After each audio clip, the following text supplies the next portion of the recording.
Hi everyone, it's Simon Keeling here at weatherweb.net. Thanks again for watching. It's Thursday the 30th of April and this is your look ahead into the bank holiday weekend and next week as well and beyond that. I wanted to kick off first of all with this story though today.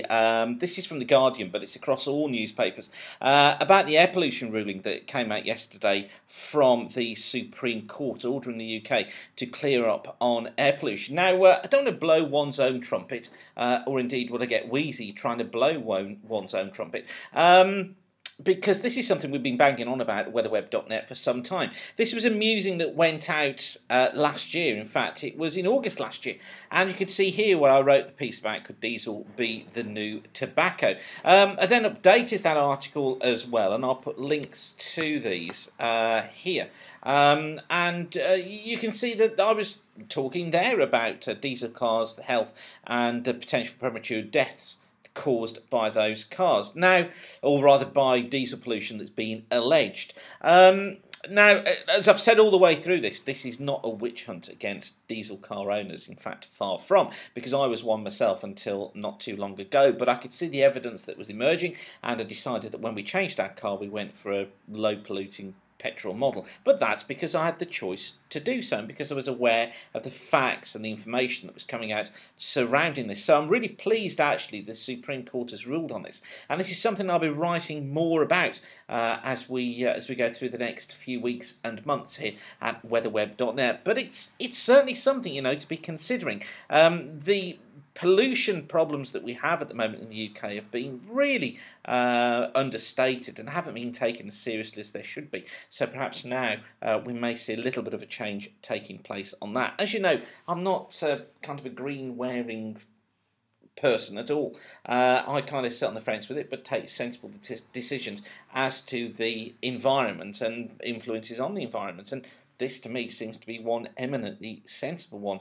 Diesel fumes do seem to have problems with health, and of course you're up against a major industry in trying to get some of the information and the facts out about diesel cars. But we'll see what happens over the next few weeks. Anyway, whittering on about that too much, wanted to bring you up to date on where we are with the bank holiday weekend, and things looking quite unsettled. This is the chart for today. Let's just whiz through, and you notice there low pressure look coming into the southwest. It's pushing that area of rain northeastwards through the country during the course of Saturday into Sunday and then into the early part of next week. Bank holiday Monday now is tending to look a little bit better, but really the model's struggling on the detail through Sunday, Monday and into next week. And on Tuesday looks as if there's this threat of some heavier rain trying to get into the southeast of the country, and that then continues to head into Europe as we go into Tuesday, Wednesday and beyond. Notice then, look, pressure building back end of next week into next weekend, and then this tendency for that high to want to hang around into the following week. Now, I have to say I don't think the GFS has got this one particularly pinned down. I do think there's a tendency to high pressure. I have no doubt about that. I think that is where we're going to be going with this, but I think it's how we get there that's going to be the problem, particularly next week and into the week beyond. Let's just show you. This is the GFS 500 millibars for this morning, and we've got strong jet, look, blowing through here, splits in two here, one piece going off here, we've got another piece coming in here as well. So just watch what happens as I play the sequence through. Okay, spot this little ridge starting to build here, look, on Sunday. We're starting to pump up warm air in here. As we do that, we build the heights in here, cold air coming down into here, strengthening this trough through here, which eventually is the little feature that slips eastwards and starts to trigger the risk of some heavier rain on Tuesday as the second feature, look, comes into the west. So as this feature is coming in here behind the first one that's gone through, that's what triggers those heavier spells of rain. Now, watch. There's the warm air pumping up. Here's the ridge building, look, into the middle parts of next week. But I see a bit of a problem here, and I'll show you what it is. Okay, and that chart probably picks out best of all.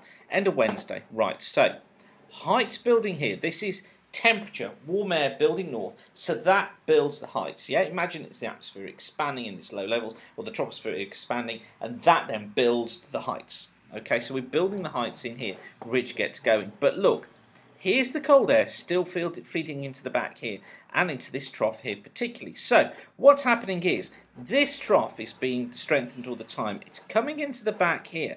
And what logic says should happen is that that ridge should actually topple back that way.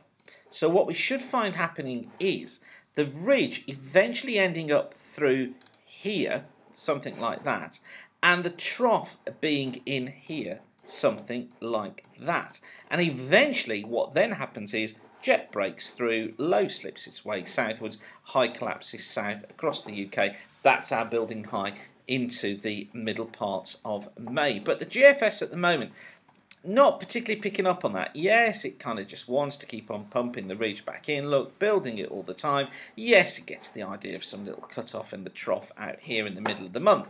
But I'm just not sure this is the way this is going to be panning out. I think that, yeah, we may get that high in the back end of next week, but it may well then go more unsettled again before things improve into the middle stages of the month. So sort of around the 11th, 12th, 13th sort of time. Now, the ECMWF looking like this. That's midnight last night. That's the analysis. Now, you'll see on here, look, the ridge building in as well. But the ECMWF builds it through here into the 9th, 10th, look, and kind of just keeps it there. So it builds the ridge in here, keeps the high maintained through here, doesn't see anything particularly trying to cut back across into here. But I just think there's going to be some sort of trough feature trying to get through in here between that period from about the 8th or 9th through until, actually a little bit later than that, so 9th, 10th, through till about the 12th, 13th, that sort of time. And I think it's something that we need to watch quite closely on the models for that development taking place. Okay, I'll leave you with that for now because I've whittled on way too long. But thanks again for watching. This has been your look ahead on Thursday the 30th of April. Don't forget, if you need a short-term forecast for the bank holiday weekend, then check out our fast forecast. Gary has all of the information on that for you. Watch that at weatherweb.net. And don't forget to subscribe to us here at YouTube. But for now, whatever you're doing, thanks again for watching. Keep the sun shining, and bye for now.